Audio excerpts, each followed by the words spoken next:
Ili mtu afanikiwe, ni nini haswa anahitaji kwenye maisha? Jambo la kwanza muhimu kabisa, muhimu sana katika mafanikio ni maono. Maandiko yanasema pasipo maono mtu hushindwa kujizuia. Maono ni nini? Maono ndo ile kitu ambayo mtu anasema nataka kuwa daktari, nataka kuwa injinia, nataka kuwa mwalimu. Hayo ni maono. Maono yanakupa kuweka mipango kuelekea katika hatima au kilele cha mafanikio. Jambo lingine la msingi ni nidhamu. Nidhamu ndio itakayokuambia kwamba ili uwe daktari ni lazima usome. Usome kwa bidii. Sio tu kusoma kwa bidii. Itakwambia ni majira gani ya kufanya hiki na ni majira gani ya kufanya hichi. Hiyo ni nidhamu. Lakini jambo lingine ambalo ni la msingi ni ibada.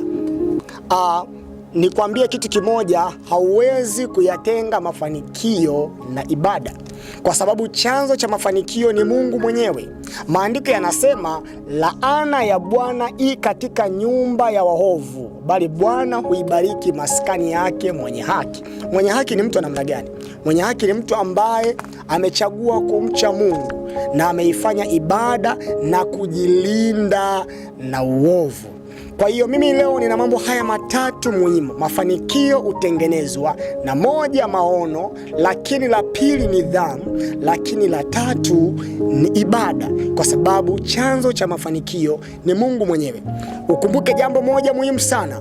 Maandiko yanasema utajiri na heshima viko kwa Mungu, naye ndiye anayetawala juu ya kila kitu.